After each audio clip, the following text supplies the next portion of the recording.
Hi guys, let's unbox this Z908 Mini Pro Drone.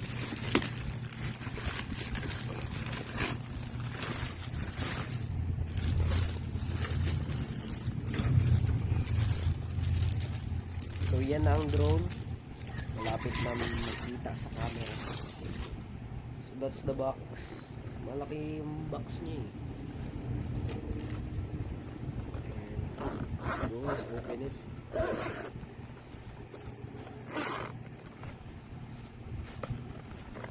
Baliktad.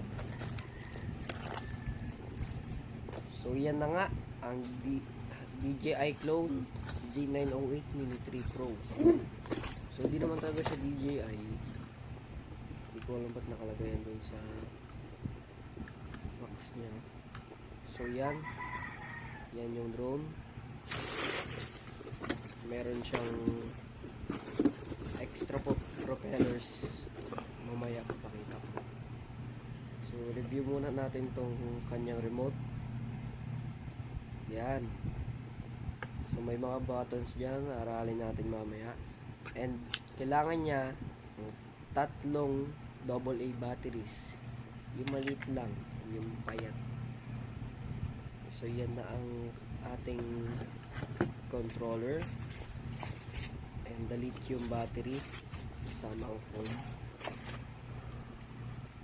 Yan ang lithium battery natin. So dalawang lithium batteries natin. Yan. So ang charging time nila 2 hours to 3 hours. And yan na nga ang ating mga propellers and other stuff na kailangan sa drone. So hindi natin makakalimutan yung manual and yung camera manual and drone manual nya. Yan.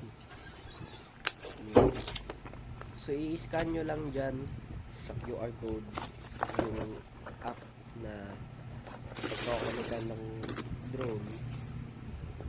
So yan na ang drone natin.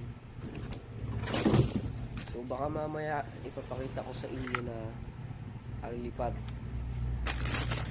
na kung maganda pa talaga.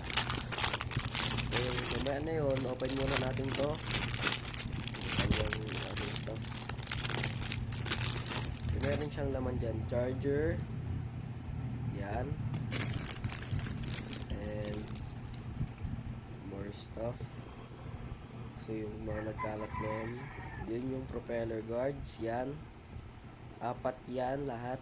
So for beginners, and I'm a beginner too, siguro kung na may lagay yun. Yan ang propellers nya, extra, 2 lang. So kung bala na kayo kung ano masira nyo, ayan ang screw. And yung sa controller nya, yung nilalagay nya.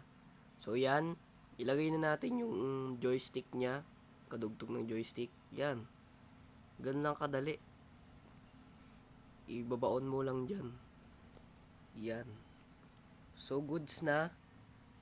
And check naman natin tong drone ulit. So ganyan siya.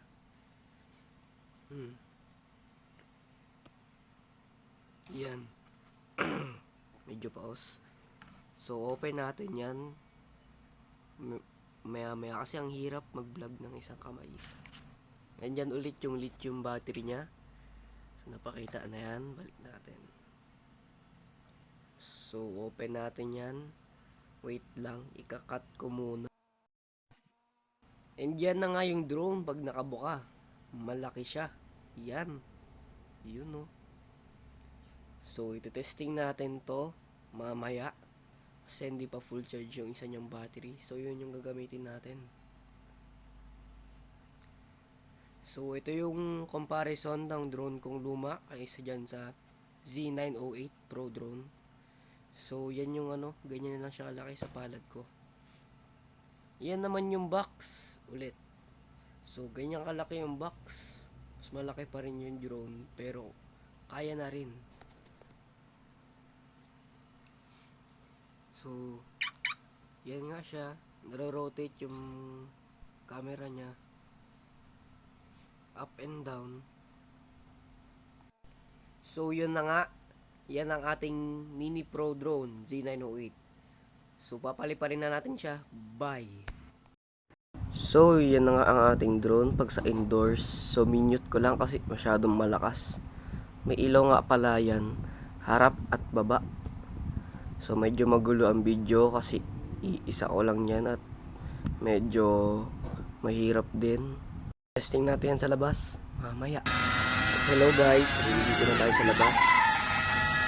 Tinitesting na natin kung gaano kalakas ang ating drone. Gaya niyang i-handle yung hangin dito sa labas. Ito nga pala yung camera footage niya. Sumaglaw. Yan yung live na camera footage ng drone na pinapalipad natin.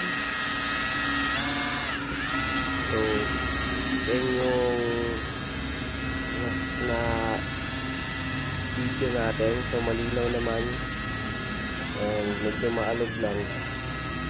So ma-blurred na yung video natin kasi nga mahirap pag video lang isang kamay lang at may kinokontrol pa na drone. So dyan sa part na yan, steady lang siya, hindi siya gumagalaw. So antayin lang natin na yun, steady lang siya. So huwag nyo na lang pansinin yung video sa baba and yung camera footage niya malinaw naman. So yung drone nga, yan o. So may altitude hold siya. Kaya hindi siya gagalaw kahit hangin. Pero dapat hindi naman masyadong malakas yung hangin. Kasi bakali pa rin. So kailangan kung gusto nyo bumili ng ganito, ilalagyan ko ng link sa baba. So let's go. Medyo blurred lang kasi mahirap nga mag-video lang sa aman. Yan, kita nyo naman balanse, hindi mahangin at maganda ang quality ng kanyang paglipat.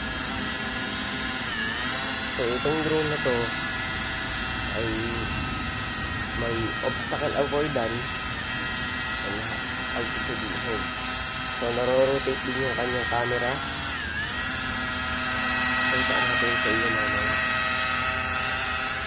Ayan. So gawin nyo ng drone pinakarap. Yan yung camera niya na-rotate. Babang baba talaga yung taas. So kahit mababa ang drone mo, bibigyan ka pa rin niya kasama na yung kataan mo kasi na-rotate. So yun na nga. Yan ang Z908 Mini Pro drone. So yan lang siyang paliparin, madali lang.